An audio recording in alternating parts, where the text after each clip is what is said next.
Some people hear music. I cross the threshold and live inside it. One chord and I'm ankle deep in a mist-soaked cedar grove I've never visited but somehow remember.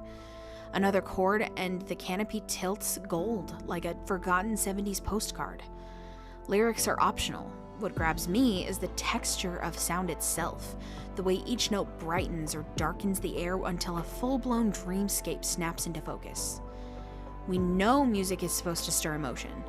John Williams taught us a shark needs only 2 notes to become a nightmare, but for me, it's bigger than a mood shift. It's an IMAX inside my skull. Landscapes, weather, props, lighting cues. I build entire playlists. The sun is shining, the tank is clean. Fall drives through the canyon. Just to catalog these inner worlds and visit them on demand. If I could paint the way I hear, I'd hang galleries of invisible songs. So today, I'm opening that door for you.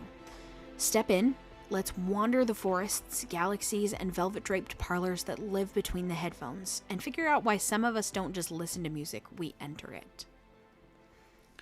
I used to think everyone experienced music like this. Like the air around them changed when the right song came on. But over time, I realized most people just hear it. They don't step into it. They don't feel the temperature shift or smell the pine or suddenly find themselves in a room that doesn't physically exist. For me, every song I love is a place, a tangible, immersive space I can visit anytime I hit play. When I hear Ceilings by Lizzie McAlpine or Rosalind by Bon Iver, I'm not in a car or my bedroom. I'm standing alone in a wet, silent forest. The rain has just stopped and the fog is curling around the base of the trees like it's breathing. The light is soft, barely there, the kind that filters through leaves and hits the ground like a secret. I can feel it on my skin. Then there's California Dreamin' by the Mamas and the Papas. That one's golden hour magic, like I'm sitting on the floor of a 1970s apartment with velvet curtains and burnt orange light pouring through a dusty window. It's like nostalgia and wanderlust. The kind of world where time slows down enough for you to feel like you belong somewhere, even if it's just in the echo of a harmony. And then there's Spaceman by Nick Jonas, underrated in my opinion. When that chorus opens up, I feel like I'm being gently launched into the stars, not in a sci-fi techie way, no. More like I'm floating past softly glowing paper planets, suspended by invisible strings. It's cozy and surreal, like a child's mobile in a dreamscape. Each harmony feels like it lifts me higher and higher.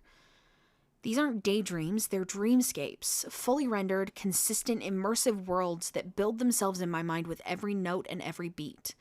And I don't just see them, I feel at home in them. Like my brain was waiting for a place that sounded like this. Turns out, I might not be entirely alone in this. There's a phenomenon known as music-evoked imagery. The way our brains paint pictures when we hear sound, especially when emotion is involved.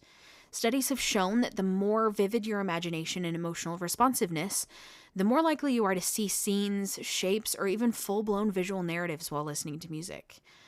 And if you've heard of synesthesia, you might be thinking of that too. That's when sensory wires get crossed. People literally see colors when they hear certain notes or words. But what I experience isn't always so literal. It's not neurological synesthesia, it's aesthetic, emotional. Sometimes it's memory-driven, sometimes it's pure creation.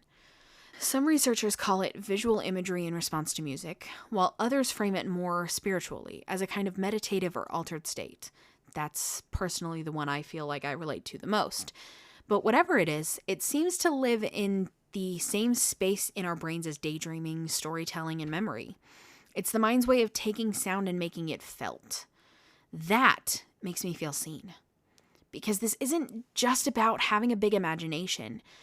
It's about the way certain songs unlock entire landscapes inside me. And once I'm there, I'm not just listening, I'm remembering, I'm wandering, I'm living in a song. And this kind of immersive experience, it's not just something people like me stumble into alone with our headphones. It's literally how film music works. The entire job of a score is to bypass logic and hit the emotional core. To paint the scene behind your eyes before you even see it. Horror movies are the perfect example of this. Think of that split second right before the jump scare What's happening isn't visual at all, it's auditory. Dissonant strings, deep thrumming bass, the creeping rise of something you know isn't right. The music tells your body to panic before your brain catches up. Without it, half of those scary scenes would fall flat. Music builds the fear before the monster arrives. And then there's romance. You could have two people standing in a field staring at each other like confused golden retrievers, but cue the right melody, the slow swell of the strings or a piano echoing their heartbeats, and suddenly it's the most romantic thing you've ever seen. The music tells us what to feel, but even more than that, it lets us feel it with the characters. It makes the invisible visible. Nobody does that better than John Williams. Take Harry Potter and the Sorcerer's Stone. That score is basically the sound of wonder being born. Every single note is imbued with wide-eyed magic, the kind a child would feel when stepping into a world that finally proves the impossible is real. There's whimsy in the flutes, mystery in the strings, and pure awe in that swelling main theme. It feels 11 years old. It feels like Hogwarts. But it's not just him. John Powell's score for How to Train Your Dragon is basically a masterclass in musical world building. From the first DreamWorks logo, the score lifts you out of your seat and hurls you into the skies over Berk. The themes are deceptively simple, but the execution, flawless. He uses rhythm and instrumentation to mimic flight, wind, danger, freedom. I watched an episode of Cinema Therapy recently where Alan said that this is the score that composers consider their favorite. And honestly, yeah, he's right. There's a reason every orchestral nerd loses it over that soundtrack. I mean, if you can't tell, I am. Then there's The Road to El Dorado. Don't even get me started. Elton John and Hans Zimmer created something that feels like gold and sun-drenched stone and myth come to life. The classical guitar makes you feel rooted in place, Central and South America, and the bright, brassy horns give you that instant sense of grandeur and magic as the city unfolds before you. It's joy, awe, and wonder all captured without a single line of dialogue. These composers don't just score scenes, they build emotional infrastructure. They shape how we remember the story. They create worlds that live in our minds long after the credits roll. So when I say that music builds worlds, I'm not just waxing poetic. It's a craft, a science, an art form that's been studied and practiced and perfected, and one that I happen to live inside every single day. Some people make playlists for road trips, or workouts, or the changing seasons. I make playlists like I'm building sanctuaries, tiny curated universes that I can step into when the world feels too loud or too quiet. These aren't just folders of songs, they're emotional architecture. Each one is a room, a mood, a memory, a metaphor. Some are named after how I feel. Others are named after what I wish I felt. And a few, they're named after random movie quotes or inside jokes that only make sense to me, like "the sun is shining, the tank is clean." That line, uttered in panic by a manic starfish in Finding Nemo, perfectly captures that chaotic sunshine vibe. That playlist, it's full of songs that just make me happy. It's "the sun is shining, the tank is clean." Like there's no other way to describe how all of those songs make me feel. While yes, the quote in the movie is manic panic, taking the "sun is shining, the tank is clean" bit and just isolating that is why the song is just happy-go-lucky, skipping through sunflower fields, happy. Somehow that energy is exactly what I needed when I made it. And now it's a time capsule, a little raft, a journal entry in disguise. That's the thing. These playlists are time machines. They're archives. Some of them feel like photographs of versions of me I've forgotten how to be. Take my rainy day indie aesthetic playlist. It's where Ceilings and Rosalind live. It feels like misted windows, warm mugs, low light, and the kind of emotional weather where everything's a little foggy but strangely comforting. It's a playlist I press play on when I need to feel the weight of something but not necessarily name it. Then there's Melancholy, affectionately pronounced Melancholy in honor of Megamind, my catharsis file. It's not self-pity, it's release. Songs you sob to with purpose. The kind that wrap you up in a blanket and whisper, "Go ahead, let it out, I've got you." My playlist called Villain Era is vastly different. That one is fire and eyeliner and righteous rage. It's music for putting on metaphorical armor. Every track screams, "You've underestimated me for the last time." And honestly, that version of me deserves her own anthem. And let's be honest, there's more Taylor Swift songs on there than I care to admit. Slow the Heart Rate, however, is special. That one's full of songs my husband plays for me when I'm spiraling. Songs he loves that make him think of me, that slow everything down. When I don't know how to self-soothe, that playlist becomes my anchor. It's home in musical form. A playlist that quite literally helps me breathe. And then there's How Great Thou Art, my Sunday playlist. All my sacred spiritual church music lives there. Not because I'm trying to perform piety, but because it's where my soul feels quietest. And Holly Jolly with a Christmas tree emoji, yes, it's got a Christmas tree emoji, is like hitting play on a Hallmark movie and a plate of gingerbread cookies at the same time. It's joy on demand and every Christmas memory I have all wrapped into one. Even my workout playlist is part of this architecture. It's not just high energy songs, it's music I could jog to if I wanted to. That distinction matters because even when I'm forcing movement, I want the rhythm to feel possible, like my body and the beat are partners, not enemies. And I also don't really have any control over that either. My body tends to move with the rhythm whether I like it or not. So making a playlist I could jog to if I wanted was more of a necessity than a want. All of these playlists, each and every one is a doorway. I build them like I'm preparing shelter in advance. Shelter for versions of myself I don't know I'll need. And sometimes I revisit one I haven't touched in months and feel that ache of recognition. Oh, I remember her now. That's the power of it. Songs don't just hold sound, they hold time. They hold feeling. They hold you. And sometimes I scroll through them just to check in, to see which emotions I've bottled, which chapters I've soundtracked, which past selves are still humming along beneath the surface. And weirdly, it's not sad. It's grounding. Like a reunion with all the people I've been. Like looking through your old journals and realizing that even in the chaos, you were building something beautiful. Music helps me process. When words fail, I borrow someone else's. When I can't cry, I find a song that cracks me open gently. When I'm overwhelmed, I reach for something familiar, something I built in a clearer moment for exactly this. It's spiritual in a way. Like my playlists are temples, quiet places where I can hear myself think, where echoes of old emotions can finally settle, where I remember that being sensitive doesn't mean I'm weak, it means I'm paying attention. Playlists aren't just practical, they're poetic, they're ritual, and for me, they're how I bring order to the emotional noise of being human, one song at a time. But it's not just me. Maybe you don't name your playlist things like Rainy Day Indie Aesthetic or Villain Era. Maybe you don't build mental cathedrals out of chord progressions. That's okay. You still do this in your own way. Because whether you realize it or not, you curate your emotional world with sound too.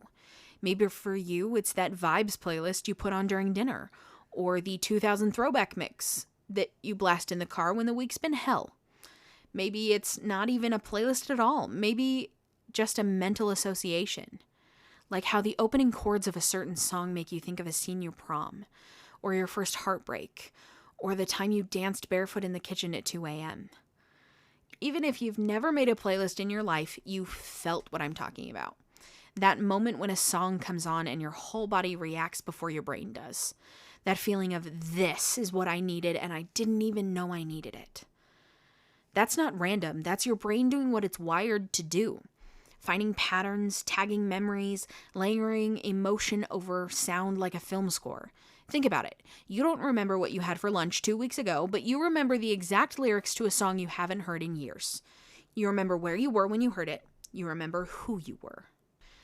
That's because music lives in the part of the brain that also processes emotion, memory, even motor function. It's not just background noise, it's a neural glue. It binds moments together. Ever wonder why certain songs hit different during specific seasons? Why we play the same Christmas music year after year? And still get butterflies at that one note? It's because music isn't just sound, it's context. And context is everything. Music tells you how to feel about what you're seeing, what you're doing, what you're remembering.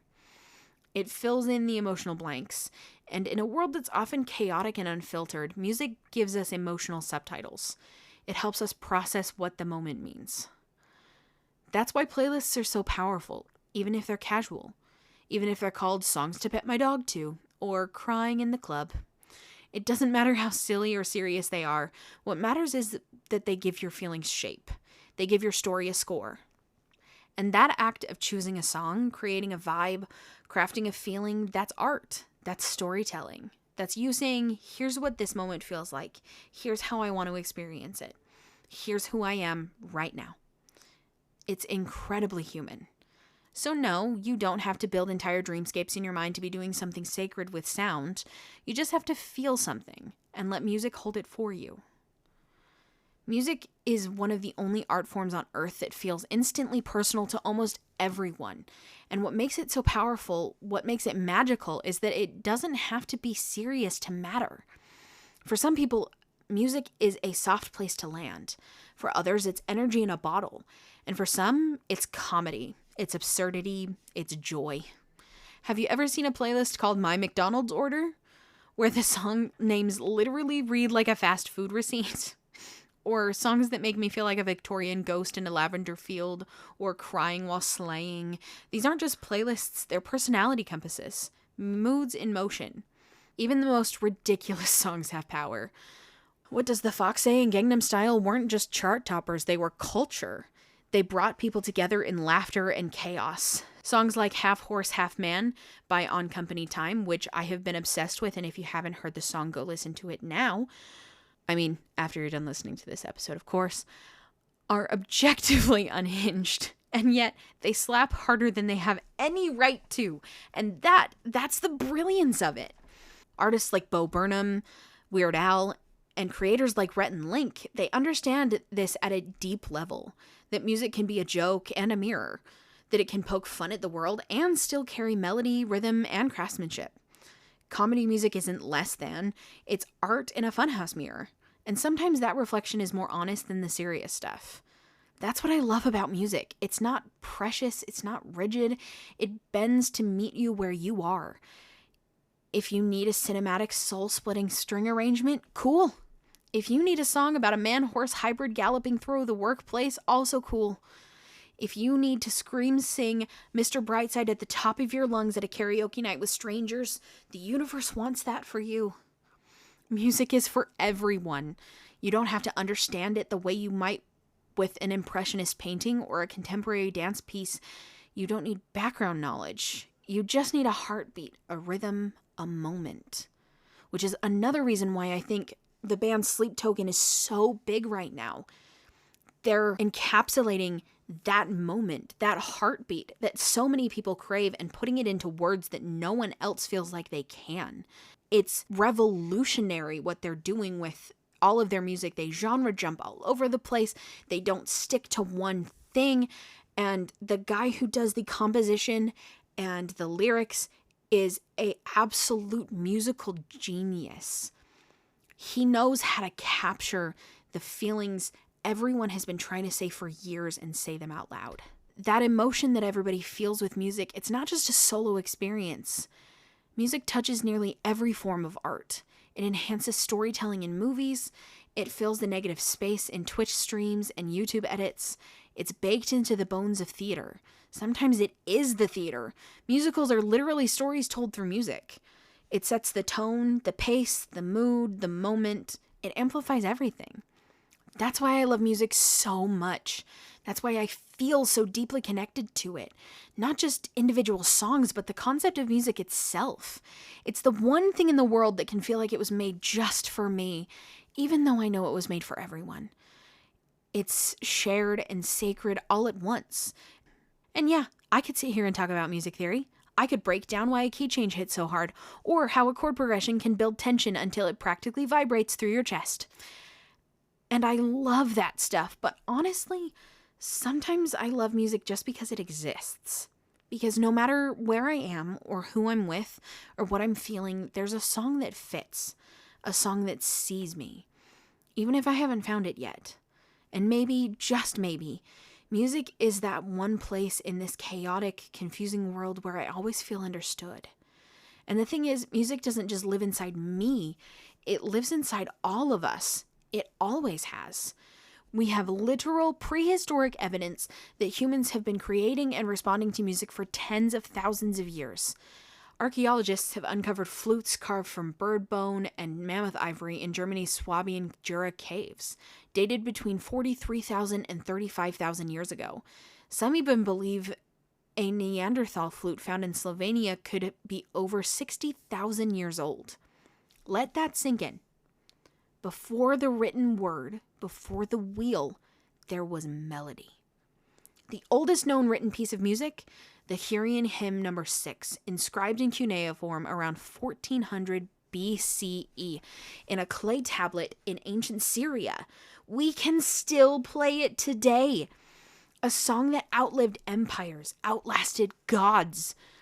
Even in the 17th and 18th centuries, we used rhythm as infrastructure.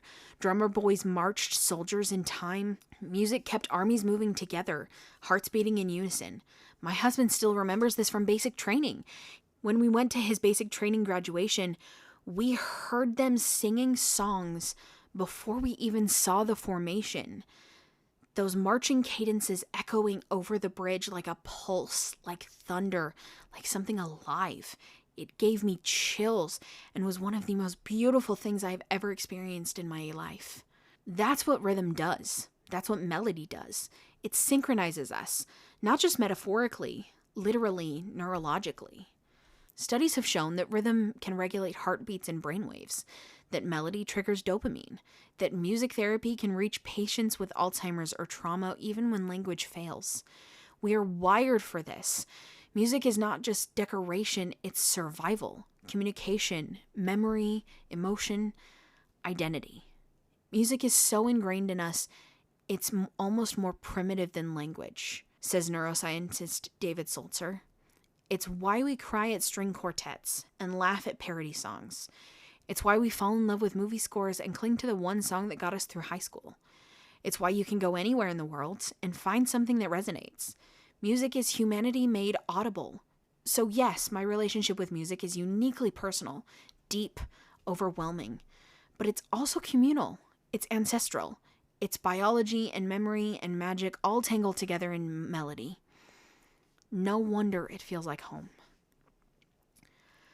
I've been called dramatic more times than I can count. Too sensitive, too intense, too in my head, too emotional, too much. And for a long time, I believed that. I thought maybe I was just wired wrong. Like I was walking through the world with the volume cranked up way too high, feeling things too deeply, caring too hard, imagining too vividly. Like I should be trying to turn it down. That I had to dilute myself just to make the world more comfortable. But what if that's not a flaw? What if this too muchness is actually kind of magic? Because here's what I've learned. Not everyone gets to feel the way I do when a song starts playing and the air around me shifts. When reality cracks open just enough to let the music pour in like moonlight through a window. Not everyone can cry over a chord change like it personally remembers their heartbreak. Not everyone gets to live in a sound the way I do. But I do. I get to live in that magic. And that magic is context.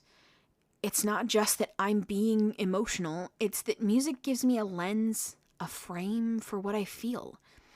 It shows me the story inside the sensation. That's what emotions are. Raw data, yes, but also stories waiting for context. And sure, the sensitivity can be overwhelming. It means I spiral sometimes. It means I have to fight to stay grounded when my inner world is spinning faster than the outside one. It means I've had to find tools, like music, to translate the noise in my head into something I can hold. But it also means that I get to feel joy in Technicolor, that harmony can lift me off the ground, that a lyric can heal a wound I didn't have words for, that a single note, perfectly placed, can rearrange the furniture in my soul. It means that I experience music not just as sound, but as sanctuary, as narrative, as reflection. And when I started sharing this, talking about the way I feel music, the way I live in it, I found I wasn't alone. People said, wait, I do that too. Maybe not exactly the same way, but close enough to feel seen.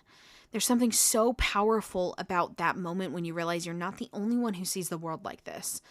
Not the only too much person navigating a world that begs for just enough. So maybe we're not drama queens. Maybe we're dream witches, memory magicians, emotion translators, people who live in emotional surround sound and refuse to apologize for it. And if that's you too, if you've ever been told you're too intense, too poetic, too in your feelings, maybe you're just tuned in. Maybe you're paying attention. Maybe your depth is a gift, not a problem. Because if music has taught me anything, it's this. The world needs people who feel deeply.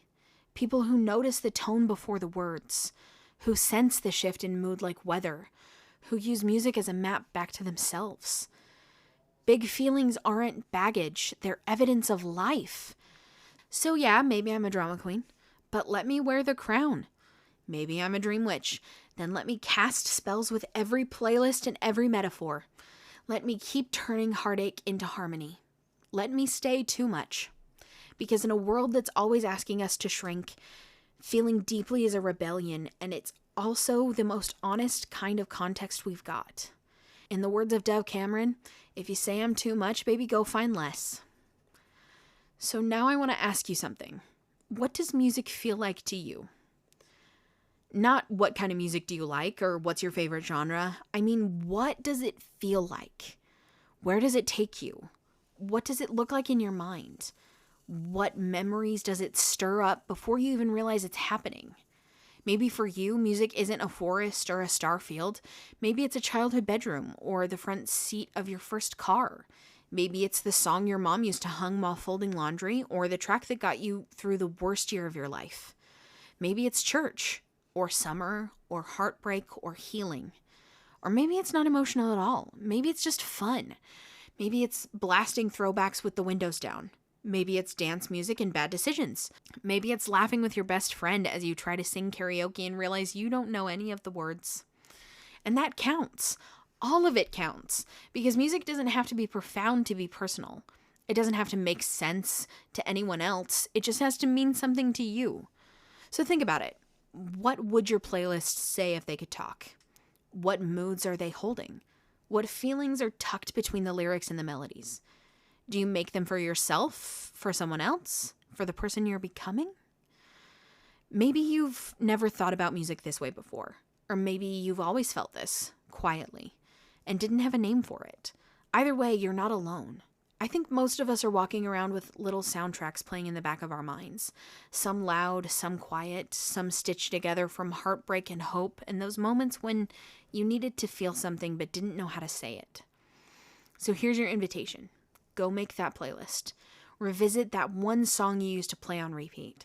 Close your eyes the next time you hear something that makes your chest ache a little and ask yourself what color it is, what temperature, what season, what world. Let music build a place for you to rest, to remember, to feel, to imagine, and maybe if you're like me, to belong. I may not know what music feels like for you, but I hope you take the time to find out, because if there's one thing I've learned, it's that music is always waiting. Whether you need a place to hide, a moment to laugh, a reason to cry, or just something to dance to in the kitchen, it's there, playing in the background, waiting to become the foreground. So make your playlists, sing too loud in the car, cry over the string section, laugh at the weird ones, dance like you're possessed, feel too much, be a drama queen, be a dream witch. Let music carry you and meet you and remind you that you're never as alone as you think, because somewhere out there someone else is hearing that same song. And maybe, just maybe, they're seeing the forest too. Thanks so much for listening to Context is Everything. If you loved this episode, or it made you feel seen in any way, please consider rating, reviewing, and sharing it with a friend. It really does help the show grow. You can follow me on Twitch at Fiona the Witch or Queen of the Britons, that's QNOTBRITTONS, just about everywhere else. And if you want to dive deeper, all references and links are in the show notes below. Until next time, keep paying attention to what moves you, to what holds you, to the music that makes your world make sense. because the context is everything.